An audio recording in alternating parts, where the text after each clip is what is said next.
O Lord, may the words of my mouth and the meditations of my heart be acceptable to you, my rock and my redeemer. Amen. Have you ever had one of those aha moments? You know, where the light bulb kind of goes off in your mind and heart. And if we're really honest, those moments probably happen in the most common and ordinary times. And they probably happen when in community with other people. Today I'm going to attempt something that you should not try at home, by the way. Fusing together the lectionary passage from last week and this week's. The Reverend Tom Lilly, or Elvis some call him, used a different text last week, which is perfectly legal. But I can't let that text that he didn't use to slip away. About the 7-mile walk from last week, so I'm going to try to bring it together with Acts chapter 2, verses 42 through 47. Now, at first glance, these two passages that you heard read have little in common, except for bread. But digging deeper, it all makes sense to me. So let me go ahead and give you my basic premise for the sermon today. And that's that God shows up in the ordinary things like breaking bread, eating a meal together.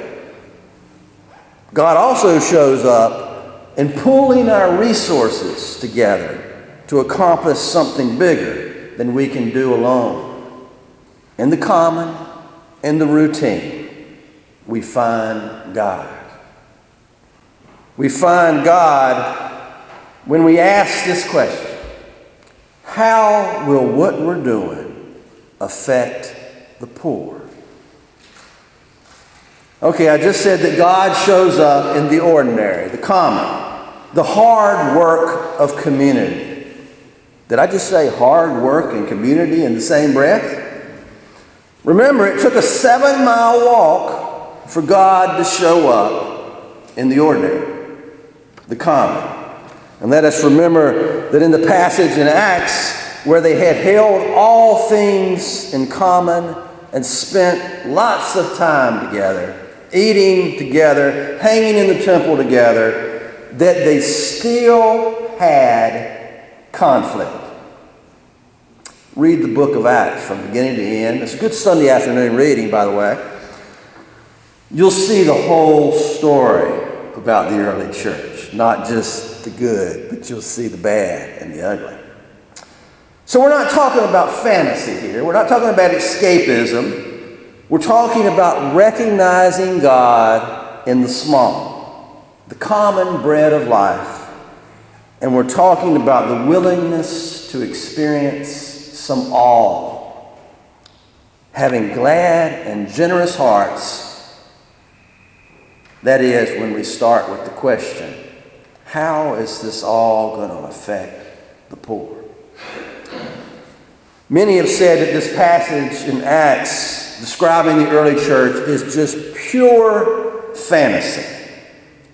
But what if there really is something for us to see and to hang on to in the 21st century? What if, when we come together in community through fellowship, breaking of the bread, prayer, and study, what if that changes us and affects our whole worldview? How does this passage in Acts sound to the 21st century ear, to our private property ears? Is God really still speaking?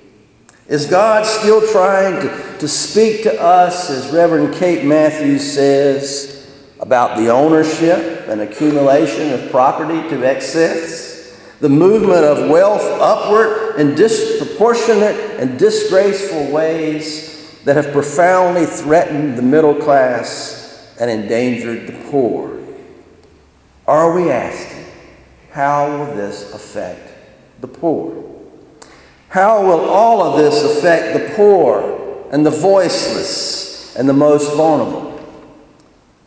What would it be like as we consider national budgets, if our leaders ask the question and then shape policies and new tax plans to protect those most in need, those most vulnerable to the actions of the wealthy and powerful? This includes not only the poor, but our children, people with disabilities, veterans, people who are older. And should it not also include God's beautiful creation and the animals and plants that inhabit it and have no voice in its misuse and destruction? Oh, Frank, this sounds like just way too much. Surely you do not mean that we're to bring our resources together in such a way that we make sure that no one is left behind. Maybe this early church deal, a lot of them did get martyred, by the way, sorry. But maybe this early church deal is fantasy. Some of the great thinkers of our time said similar things, though.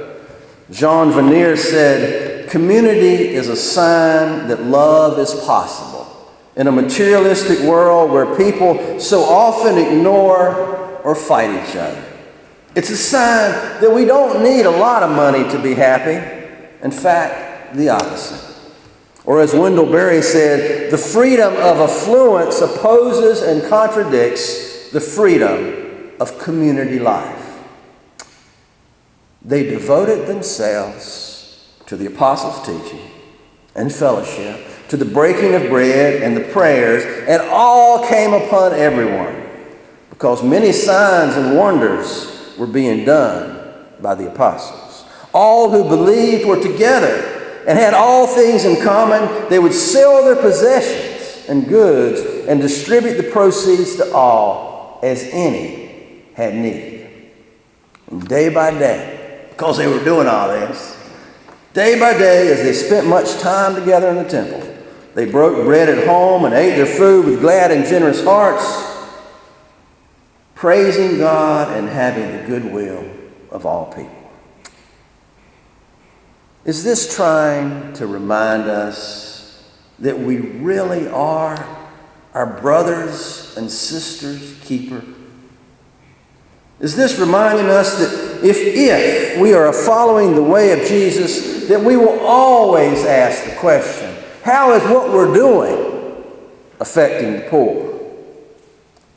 The church must stand in the halls of government, at the ballot box for the marginalized, or as I've heard said recently, we must stand with those that are on the edge of the edge, or our faith is just something that is so out of touch with reality.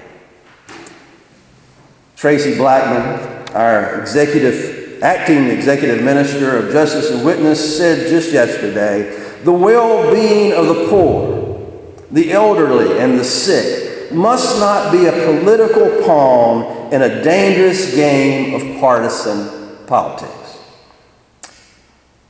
Maybe we see this passage from Acts as pure fantasy, but it tells us that if we are to experience all, we must devote ourselves to the hard work of community for all people. And yes, it starts with the common and the ordinary. You know, in that passage from Luke, I think it's important that we do not get to the point of recognizing Jesus. Those two people walking along with Jesus, but they didn't recognize him. They didn't get to the point of recognizing Jesus until they had taken a long 7-mile walk through different opinions. At the end of that long walk, community happened. They did not recognize Jesus walking along with them. He was just a stranger until this happened. This is point number one. They urged him strongly. It's as if Jesus acted like he was going on ahead, it says. In other words, he wanted to see about their hospitality. He wanted to see if they would invite him in, the stranger at this point. Until they urged him strongly, stay with us because it's almost evening and the day is now nearly over. They had to invite the stranger to the table first. Hospitality, we learn over and over again, is where it's at, friends. Hospitality is where it all begins. And after they invited him in, then Jesus broke bread with them. And in the breaking of the bread, they saw him for who he was. They had to invite him in first. And then they had to join in the simple act of breaking the bread together. In the common, in the ordinary, the light bulb went off, and then, of course, Jesus disappeared. It's kind of like that, isn't it? In our current history that is being made daily, with our leaders doing one thing after another to strip the poor, to strip our LGBTQ brothers and sisters, to strip women who need care, the black and brown skins that we strip of their dignity by mass incarceration. In our time, when people are being criminalized for their religion or because of where they're from, the light bulb of the ordinary must go off in each of us. We must continue to invite all people to the table. As singer-songwriter Carrie Newcomer says, too long we have wandered, burdened and undone, but there is room at the table for everyone. Let us sing the new world in. This is how it all begins. There is room at the table for everyone. So as we meet at the table this day, may we devote ourselves to being that kind of community that makes sure that none are left behind or taken advantage of. And if we do those common, ordinary acts of doing what is right, then we might just see Jesus showing up in our midst. We might just recognize Jesus. Yeah, it's going to require some hard work, a long 7-mile walk. Yes, even some crosses to bear. But if we do, God will show up because God is still speaking, my friends. Awe and wonder might just show up also. So in the name of the creating God, the Mother, the Spirit that blows on us all, there is room at the table for everyone. Amen.